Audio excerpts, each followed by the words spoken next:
Good morning, students. In last 3 lectures, we have started a chapter functional hardware of PC from our 11th standard CS2 paper. In this chapter, we have discussed about the lots of points related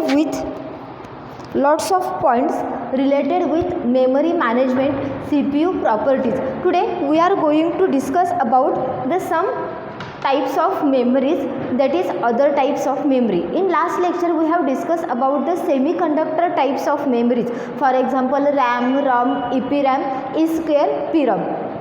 These types of memories are known as semiconductor type of memory, and these 4 types of memories are also known as the other types of memory. आता ह्या other टाईप्सच्या मेमरीमध्ये memory हा जो concept आहे तो कन्सेप्टच मुळात खूप vast आहे. तुम्ही त्याचे जेवढे तुम्हाला माहीत असतील टाईप्स तेवढे त्याचे टाईप्स आहेत. म्हणजे असं नाही की आपल्या सिलेबसमध्ये एवढे इन्क्लूड केले म्हणजे तेवढेच मेमरीचे टाईप्स आहेत, नाही आहे. त्याच्याही अजून मेमरीचे खूप सारे टाईप्स आहेत, कारण हा टॉपिक जर बघितला मेमरीचा तर खूप वास्ट आहे.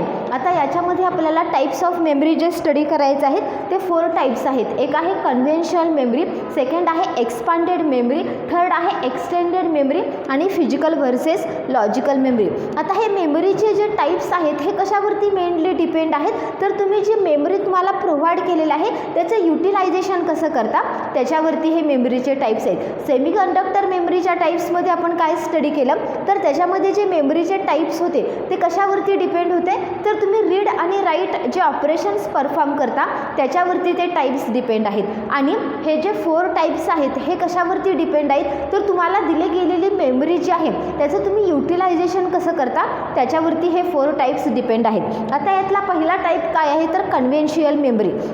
कन्व्हेन्शियल मेमरीचं मीनिंग काय आहे तर डॉस बेस ऑपरेटिंग सिस्टीम जी आहे त्या डॉस बेस ऑपरेटिंग सिस्टीमला जी मेमरी प्रोव्हाइड केली जाते त्यातली फर्स्ट 6640 KB एवढी जी मेमरी आहे त्या मेमरीला काय म्हटलं जातं तर कन्व्हेन्शियल मेमरी. बघा याच्यावरती तुम्हाला MCQ विचारला जातो की which portion is utilise by conventional memory in DOS base operating system.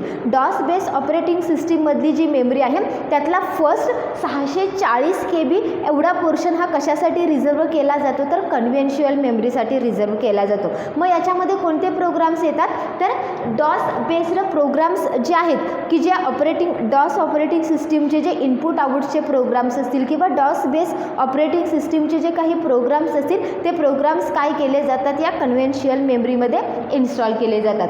Second आहे एक्सपांडेड मेमरी. आता एक्सपांडेड मेमरीचं काय मिनिंग आहे तर utilising more than 1 MB of main memory. तुम्हाला दिली गेलेली जी मेमरी आहे त्या मेमरीमधलं 1 MB पर्यंतचा पोर्शन ज्याला तुम्ही युटिलाइज करता त्याला काय म्हटलं जातं तर एक्सपांडेड मेमरी. मग त्याच्यासाठी काय केले जातात तर स्पेशल टाईप्सचे प्रोग्राम्स तयार केले जातात. EMS नावाचे एक्सपांडेड मेमरी स्पेसिफिकेशन अशा टाईप्सचे प्रोग्राम्स तयार केले जातात की जेणेकरून तुम्ही 1 MB पर्यंत मेमरी काय करू शकाल यूज करू शकाल.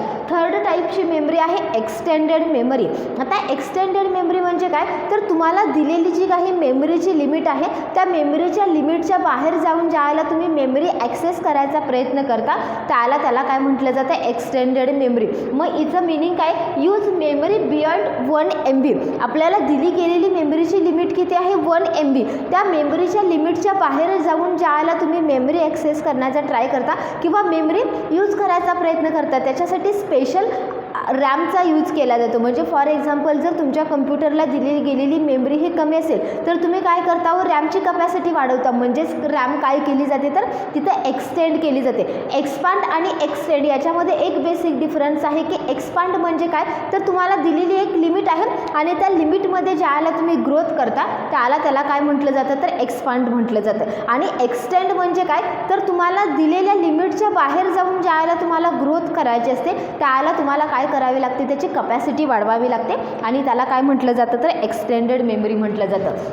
त्याच्यानंतर 4 टाईपची मेमरी आहे फिजिकल व्हर्सेस लॉजिकल मेमरी. आता ही थोडीशी वेगळ्या टाईपची मेमरी आहे. फिजिकल मेमरी म्हणजे काय किंवा फिजिकल हा कन्सेप्ट कशाशी रिलेटेड आहे तर तो हार्डवेअरशी रिलेटेड आहे. ज्या आपण डिव्हाइसला टच करू शकतो अशा डिव्हाइसला आपण काय म्हणतो तर हार्डवेअर डिव्हाइसेस म्हणतो. मग फिजिकल मेमरी म्हणजे काय तर आपल्या कम्प्युटरमध्ये जी रॅम आहे ती कशी आहे फिजिकल मेमरी आहे की जिला आपण टच करू शकतो किंवा जिला आपण पाहू शकतो. पण त्याच्या उलट काय आहे तर लॉजिकल मेमरी किंवा त्यालाच असं म्हटलं जातं की इमॅजिनरी मेमरी किंवा त्याला व्हर्च्युअल मेमरी म्हटलं जातं. मग हा इमॅजिनरी मेमरीचा किंवा व्हर्च्युअल मेमरीचा यूज कशासाठी केला जातो?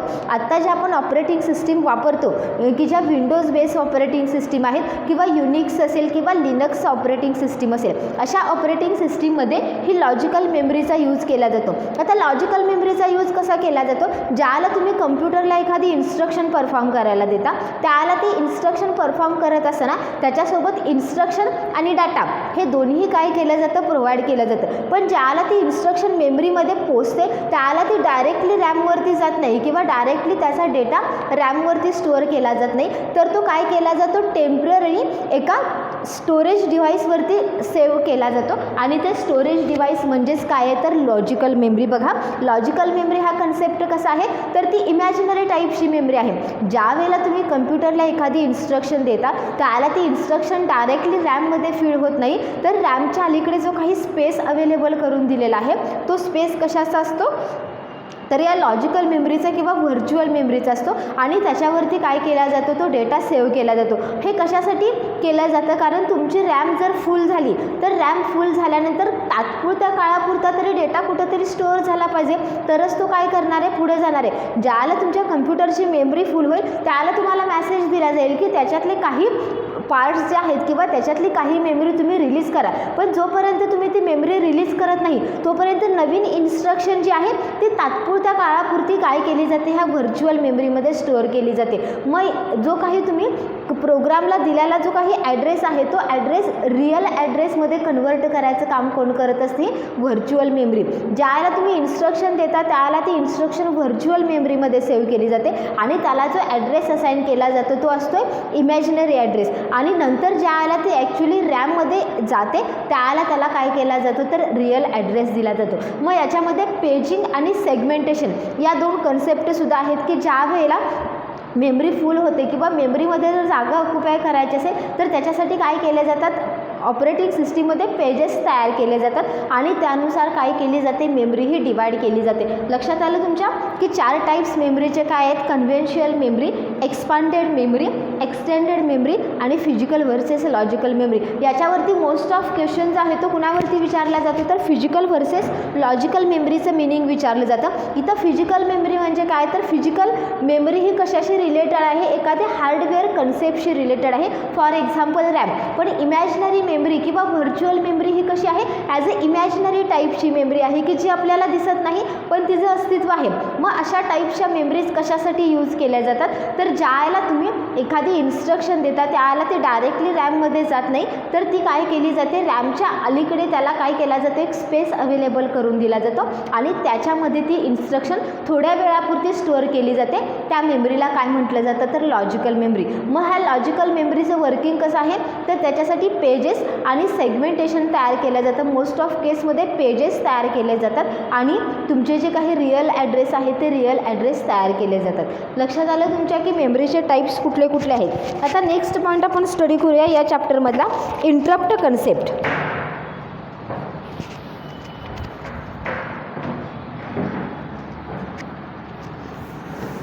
याच्यावरती फक्त फिजिकल वर्सेस लॉजिकल मेमरी याच्यावरतीच क्वेश्चन विचारला जाऊ शकतो, कारण बाकीचे जे टाईप्स आहेत त्याचं एक्सप्लेनेशन जे आहे ते अगदी 2-3 लाईनमध्ये आहे. पण फिजिकल मेमरी आणि लॉजिकल मेमरी ही इम्पॉर्टंट कन्सेप्ट आहे की जे 12th गेल्यानंतर आपल्याला ह्या लॉजिकल मेमरी किंवा व्हर्च्युअल मेमरीचं आपल्याला मिनिंग फाइंड आउट करावं लागणार आहे आणि तिथं ते आपल्याला शिकायचं आहे.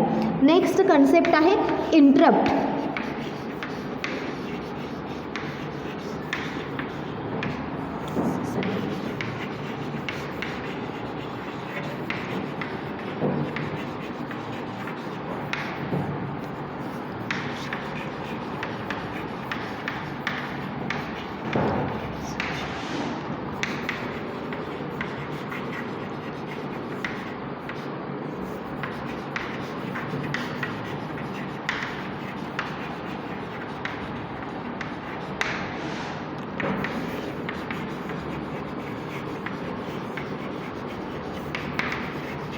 हा इंटरप्ट हा जो कॉन्सेप्ट आहे तो खूप इंटरेस्टिंग आहे. आपल्याला 12th गेल्यानंतर सुद्धा हा कन्सेप्ट स्टडी करायचा आहे.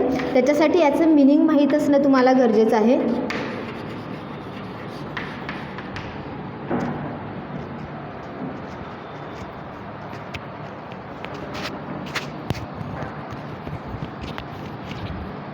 इकडे लक्ष द्या. आपल्याला बघायचं आहे तो कन्सेप्ट आहे इंटरप्ट.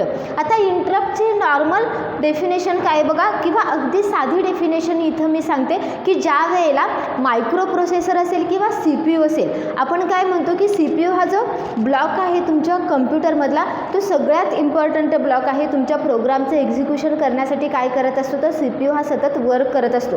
किंवा जे काही तुम्ही कम्प्युटरला इन्स्ट्रक्शन्स देता त्या इन्स्ट्रक्शन्स काय केल्या जातात तर सी पी यूमध्ये जातात आणि सी पी यू काय करत असतं त्याच्यावरती रिझल्ट तयार करत असतं. मग ह्या सी पी यूच्या कामामध्ये व्यत्यय आणायचं काम कोण करत असतं तर हा इंटरप्ट करत असतो. किंवा एखादं नॉर्मल तुमचं काम सुरू आहे आणि त्या नॉर्मल जे काही वर्क आहे ते नॉर्मल वर्क काही काळापुरतं सस्पेंड करणं म्हणजे काय करणं तर त्याला इंटरप्ट करणं म्हणतात. इथं इंटरप्टची डेफिनेशन दिलेली आहे बघा, suspend the normal execution of program by special method. ज्याला तुमचा सी पी यू हा वर्क करत असतो, त्याला एखादी इन्स्ट्रक्शन परफॉर्म करायला दिलेली आहे आणि तो त्या इन्स्ट्रक्शनवरती वर्क करतोय, पण त्याचं जे वर्किंग चालू आहे त्या वर्किंगमध्ये जर आपण मध्येच एखादं त्याला ॲडिशनल वर्क परफॉर्म करायला दिलं तर सी पी यू काय करत असतो, त्याचं जे आधीचं नॉर्मल एक्झिक्युशन आहे ते नॉर्मल एक्झिक्युशन तो काही काळापुरतं थांबवतो आणि तुम्ही जी नवीन इन्स्ट्रक्शन त्याला दिलेली आहे किंवा नवीन एखादं वर्क त्याला जे असाइन केलेलं आहे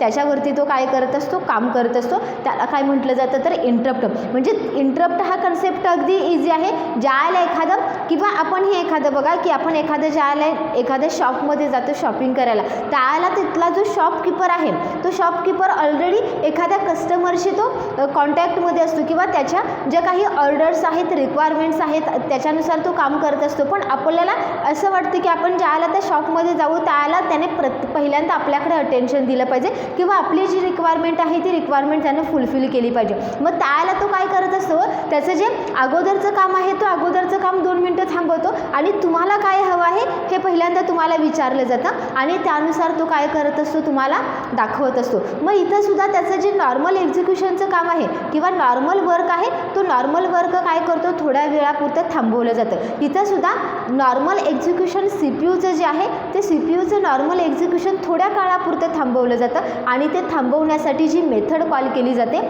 तिला काय म्हटलं जातं इंटरप्ट.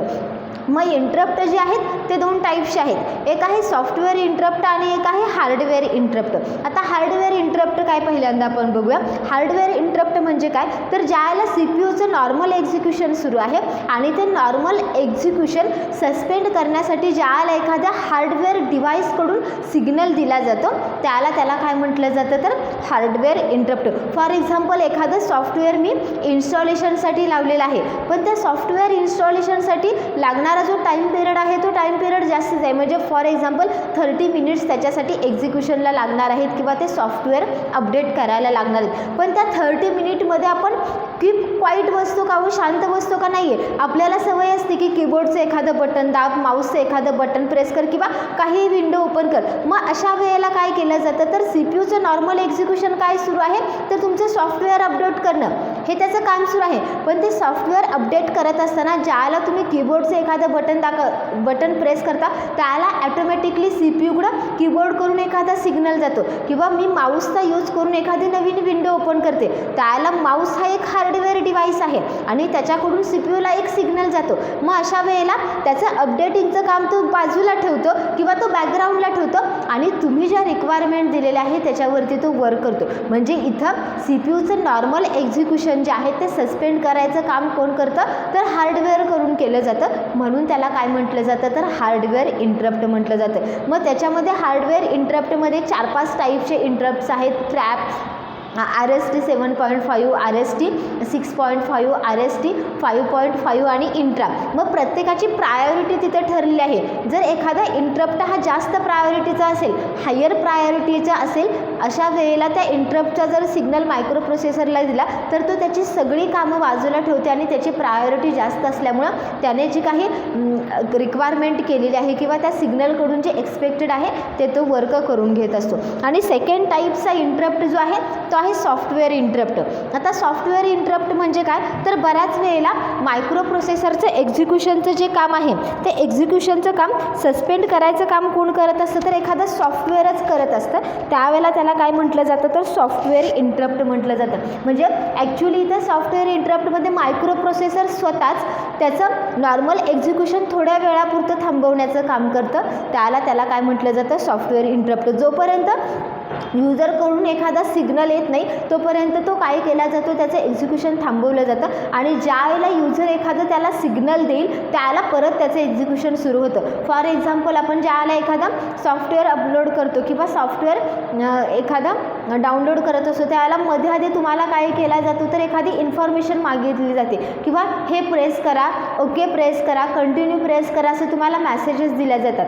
जोपर्यंत तुम्ही ते मॅसेजेस क्लिक करत नाही किंवा ती प्रोसिजर करत नाही तोपर्यंत तुमचं अपडेटिंगचं काम पुढं जातं का नाही जात. म्हणजे तिथं इंटरप्ट कशाच्या माध्यमातून केला जातो ॲक्च्युली ती सॉफ्टवेअरमध्येच तशा इन्स्ट्रक्शन्स तयार केल्या जातात की इथं सॉफ्टवेअरचं काम काय करायचं आहे किंवा इथं CPU काम थोड्या वेळापुरतं थांबवायचं आहे जोपर्यंत यूजर एखादी इनपुट देत नाही तोपर्यंत. लक्षात आलं. इंटरप्ट कन्सेप्ट म्हणजे काय याच्यावरती तुम्हाला शॉर्ट नोट विचारली जाऊ शकते की what is mean by interrupt.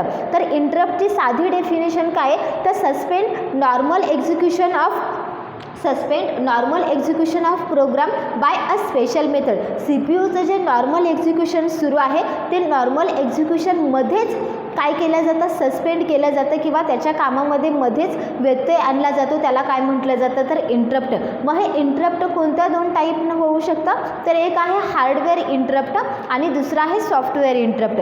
ज्याला तुम्ही हार्डवेअर डिव्हाइसच्या माध्यमातून CPUचं वर्किंग हे सस्पेंड करता किंवा CPUचं वर्किंग काही काळापुरतं थांबवलं जातं त्याला हार्डवेअर इंटरप्ट म्हणायचं. आणि सॉफ्टवेअर इंटरप्ट म्हणजे काय तर स्वतः मायक्रो प्रोसेसर जो आहे तो त्याचं एक्झिक्युशन काय करत असतो काही काळासाठी सस्पेंड करत असतो, त्याला काय म्हटलं जातं सॉफ्टवेअर इंटरप्ट. लक्षात आलं इंटरप्ट कन्सेप्ट काय आहे आणि इंटरप्टचे टाईप्स.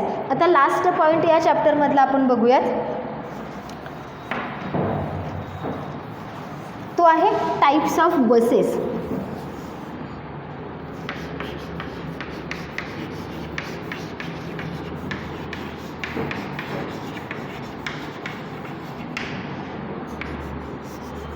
त्याच्यासाठी बसचं मिनिंग पहिल्यांदा लक्षात घेऊया.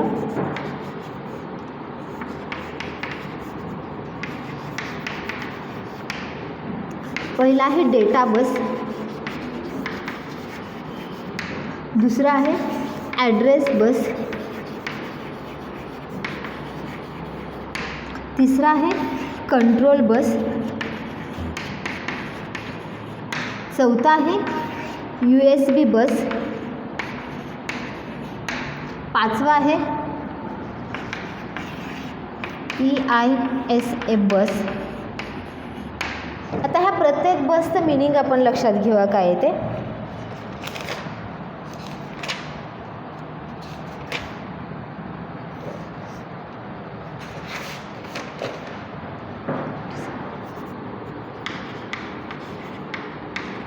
पहिलं टाईप्स ऑफ बसेस, त्याचं बसचं मिनिंग पहिल्यांदा लक्षात घ्या. ज्या पद्धतीने मी पहिल्या लेक्चरला ही कन्सेप्ट तुम्हाला सांगितली होती की बस म्हणजे काय तर ज्या पद्धतीने आपण नॉर्मली बस यूज करतो, आपण नॉर्मली बस कशासाठी यूज करतो तर ट्रॅव्हलिंगसाठी यूज करतो. एका पॉईंटपासून दुसऱ्या पॉईंटकडे जर आपल्याला जायचं असेल तर आपण काय करतो बसचा यूज करतो. आता कम्प्युटरच्या भाषेमध्ये बस म्हणजे काय तर नंबर ऑफ लाईन्स किंवा त्याला काय म्हटलं जातं तर चॅनेल हा सुद्धा त्याच्यासाठी वर्ड वापरला जातो. आता नंबर ऑफ लाईन्स म्हणजे काय तर इथं कम्प्युटरमध्ये मेनली काय केला जातो डेटा ट्रॅव्हल केला जातो. एका पॉईंटकडून दुसऱ्या पॉईंटकडे डेटा ट्रॅव्हल केला जातो आणि तो डेटा ट्रॅव्हलिंगसाठी ज्या लाईन्स वापरल्या जातात त्याला काय म्हटलं जातं बस म्हटलं जातं. लक्षात आलं. बस म्हणजे काय तर कम्प्युटरमध्ये डेटा ट्रॅव्हलिंगसाठी ज्या नंबर ऑफ लाईन्स वापरल्या जातात त्याला काय म्हटलं जातं बस म्हटलं जातं. मग ह्या बस डिफरंट टाईप्सच्या आहेत. त्यातली पहिली बस आहे डेटा बस. आता डेटा बस जी आहे तिची कपॅसिटी किती आहे 8 बीट ही त्याची कपॅसिटी आहे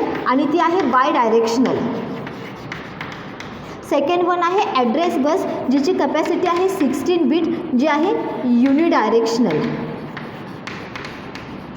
कंट्रोल बसचं काम काय आहे तर कंट्रोल सिग्नल. त्याच्यानंतर USB बसचं काम काय आहे तर to extend the network.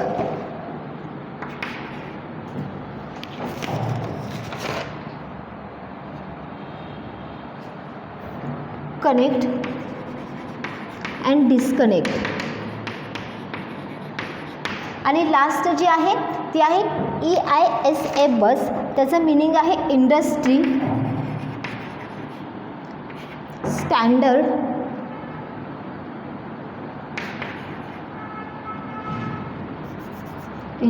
Standard architecture, की जी 16 बीटची आहे. नेक्स्ट अजून एक बस आहे EISA एक्सटेंडेड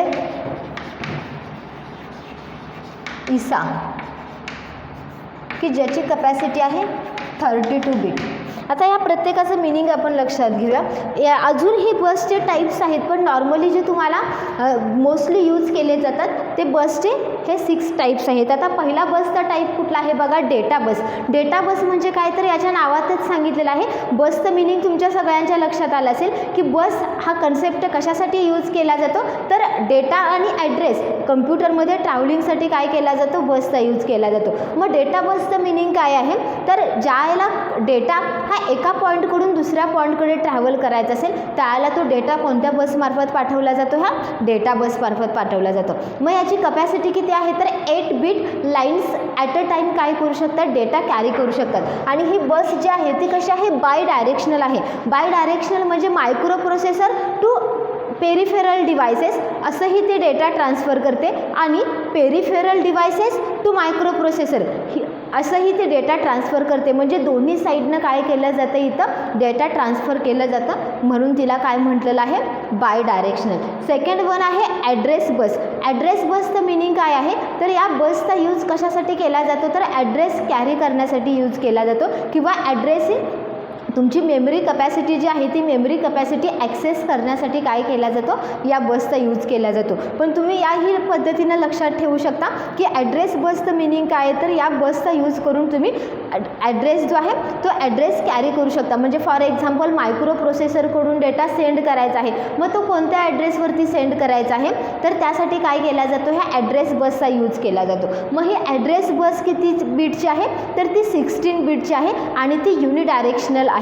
युनिडायरेक्शनल म्हणजे काय, फक्त ही बस कुठून निघते, तर मायक्रो प्रोसेसरपासून निघते आणि त्या दिलेल्या ॲड्रेसवरती ती जाऊन पोचते. तिथून परत ती रिटर्न मायक्रो प्रोसेसरकडे येत नाही, म्हणून ती कशी आहे, युनिडायरेक्शनल. पण डेटा बस कशी आहे, बाय डायरेक्शनल आहे. ती मायक्रो प्रोसेसरकडून निघते आणि डिव्हाइसकडे जाते, आणि डिव्हाइसकडून परत काही डेटा जर मायक्रो प्रोसेसरला सेंड करायचा असेल तरीही तो सेंड करू शकतो. पण ॲड्रेस बस कशी आहे, युनिडायरेक्शनल आहे, की जी फक्त microprocessor to that particular device असाच फक्त ती काय करत असते, डिस्टन्स कव्हर करत असते. थर्ड टाईपची जी बस आहे ती आहे कंट्रोल बस. कंट्रोल बस कशासाठी यूज केली जाते, तर जे काही read write control signal generate करायचं काम असेल किंवा हे सिग्नल कॅरी करायचं काम असेल, ती कोण करत असते, ही कंट्रोल बस करत असते. नेक्स्ट काय आहे, USB बस, की ज्याला काय म्हटलं जातं, युनिव्हर्सल सिरियल बस. आता या बसचा यूज कशासाठी केला जातो, तर डिफरंट टाईपचे जर पेरिफेरल डिव्हायसेस तुम्हाला अटॅच करायचे असेल, फॉर एक्झाम्पल तुमच्या CPUला जर पेनड्राईव्ह अटॅच करायचं असेल किंवा एखादी USB पोर्ट अटॅच करायचं असेल, तर त्या CPUला बघा USB पोर्ट दिलेले आहेत, त्या ठिकाणी आपण काय करू शकतो, ते डिव्हायसेस अटॅच करू शकतो. मग तिथं जी बस आपल्याला प्रोव्हाइड केलेली आहे ती कोणती आहे, USB बस. त्याच्यानंतर नेक्स्ट आहे ISA बस.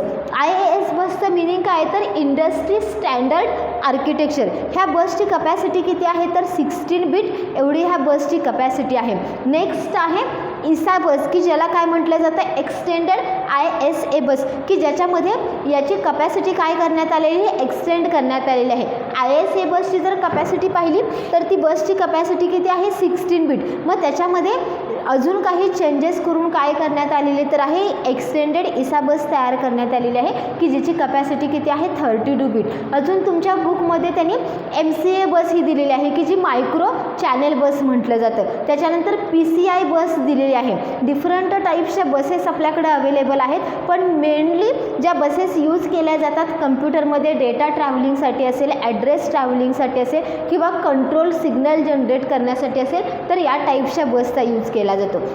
याच्यावरती एक्झामला तुम्हाला 4 मार्क्सचा क्वेश्चन विचारला जाऊ शकतो की what is mean by bus and explain the any 3 types of buses, data bus, address bus आणि कंट्रोल बस. ह्या ज्या 4 टाईप्सच्या बसेस आहेत पहिल्या, त्या सगळ्यात इम्पॉर्टंट बसेस आहेत की ज्याचं मिनिंग तुम्हाला माहीत असणं गरजेचं आहे किंवा त्या बस ज्या आहेत त्या कशासाठी यूज केल्या जातात. अजून एक पॉईंट आहे या चॅप्टरमध्ये, तो आहे कंट्रोलर.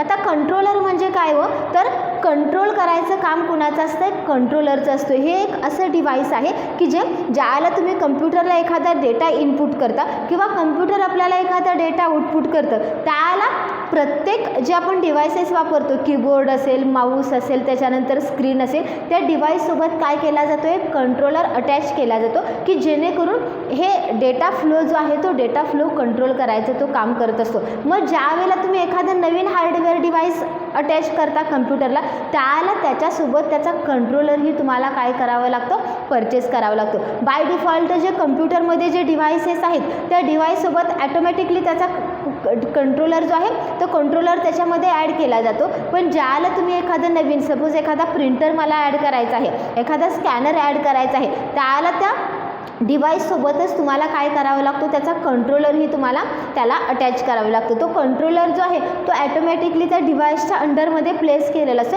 फक्त त्याच्यासाठी तुम्हाला काय करावं लागतं, तर एखादं सॉफ्टवेअर तिथं इन्स्टॉल करावं लागतं की जे कंट्रोलिंगचं काम करेल. लक्षात आलं की हा फंक्शनल हार्डवेअर ऑफ कम्प्युटर, याच्यामध्ये आपण काय काय शिकलो, तर याच्यामध्ये पहिल्यांदा आपण PC स्पेसिफिकेशन शिकलो, त्याच्यानंतर मदरबोर्डचं स्ट्रक्चर पाहिलं, त्याच्यानंतर CPUच्या प्रॉपर्टीज पाहिल्या, त्याच्यानंतर टाईप्स ऑफ सेमीकंडक्टर मेमरीज बघितल्या, त्याच्यानंतर अदर टाईप्सच्या मेमरीज बघितल्या, इंटरप्ट कन्सेप्ट बघितला आणि टाईप्स ऑफ बसेस. हा जो चॅप्टर आहे तुमचा फंक्शनल हार्डवेअर ऑफ PC, हा चॅप्टर इथे कंप्लीट झालेला आहे.